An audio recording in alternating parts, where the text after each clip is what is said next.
అస్సలాము అలైకుం వరహ్మతుల్లాహి వబర్కాతు. మిత్రులందరికీ కూడా నమస్కారం అండి. ఈ రోజు బాపట్లలో ఉన్నటువంటి దాదా అమీనుల్లా మాలిక్ గారి దర్గాకి గంధ మహోత్సవానికి ఇక్కడ హాజరు కావడం జరిగింది. ఇది మనకి కడప దర్గా ఏదైతే పెద్ద దర్గా ఉందో ఆ పెద్ద దర్గాకి సంబంధించినటువంటి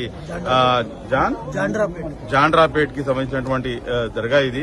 ఈ దర్గాకి అనేకమైనటువంటి విశిష్టలు ఇక్కడికి వచ్చిన తర్వాత మన పెద్దలు ఇక్కడ ప్రతి అంశాన్ని కూడాను చాలా కులంకషంగా వివరించడం జరిగింది. నాకు అవన్నీ కూడాను ఒక ఎత్తును పక్కన పెడితే నాకు అమితంగా ఆసక్తికరంగా అనిపించినటువంటి అంశం ఏంటంటే నా హిందూ సోదరుడు, నా క్రైస్తవ సోదరుడు ప్రతి ఒక్కరు కూడాను ఎంతో భక్తి శ్రద్ధలతో ఇక్కడికి విచ్చేయటం అనేది నిజంగా ఈ దేశం యొక్క గొప్పతనం. ఈ దేశానికి ఉన్నటువంటి ఏదైతే భిన్నత్వంలో ఏకత్వానికి గల మూల మార్గం ఏదైతే ఉందో ఆ మూల మార్గం ఇటువంటి సందర్భాల్లో అది బయటకు పడుతుందని చెప్పేసి ఏదైతే మన మత సామరస్యం ఉందో ఆ మత సామరస్యం ఇక్కడి నుంచే దృఢం అయ్యే అవకాశం ఎక్కువగా ఉంటుందని చెప్పేసి చాలా స్పష్టంగా అర్థమవుతుంది. నాకు నా ముస్లిం సోదరుల్ని చూడటం కన్నాను నా హైందవ సోదరులు ఎవరైతే వచ్చారో వీళ్ళని చూసి నాకు చాలా సంతోషం కలిగింది. వాళ్ళు ఏదైతే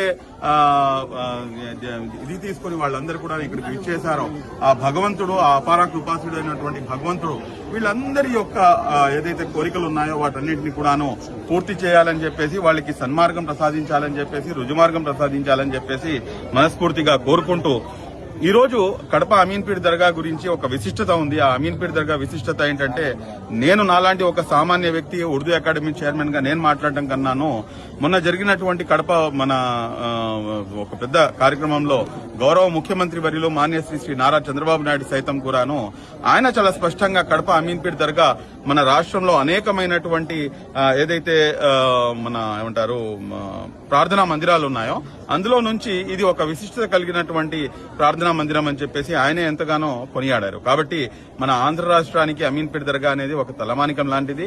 అటువంటి దర్గాకి అన్ని విధాలుగా కూడాను ప్రభుత్వం ఎంత సాయశక్తుల వాళ్ళు పూర్తిగా అండదండగా ఉంటున్నారనే సంగతి మన అందరికీ కూడాను తెలిసిందే. కాబట్టి రాబోయే రోజుల్లో కూడాను ఎవరైతే ఈ ఉత్సవాలు నిర్వహిస్తున్నారో ఇటువంటి ఉత్సవాలు ఏంటంటే కులమతాలకు అతీతంగా అందరినీ కూడాను ఒక మంచి సహృదయంతో ఒక మంచి వాతావరణంలో ఇటువంటి ఉత్సవాలు నిర్వహించడం అనేది మొత్తం దేశం మొత్తం కూడాను గర్వించదగ్గ విషయం. Thank you very much. అదేవిధంగా మనం ఇక్కడ గమనిస్తే కనుక మన పీఠాధిపతి గురుగారు అయినటువంటి ఆరిఫుల్లా హుసేనీ గారు ఆయన చేస్తున్నటువంటి సేవలు ఇంకా రాబోయే రోజుల్లో ఇంకా అనేకమైనటువంటి సేవలు కూడాను ఆయన ముస్లిం సమాజానికి ఒక్కడికే కాకుండా మానవతా సమాజానికి irrespective of caste, creed and religion అందరికీ కూడాను అందిస్తున్నారు. ఇంకా అందించాలని చెప్పేసి మనస్ఫూర్తిగా కోరుకుంటూ ఆరిఫుల్లా హుసేనీ గారికి కూడాను మనస్ఫూర్తిగా ధన్యవాదాలు తెలియజేస్తూ సెలవు.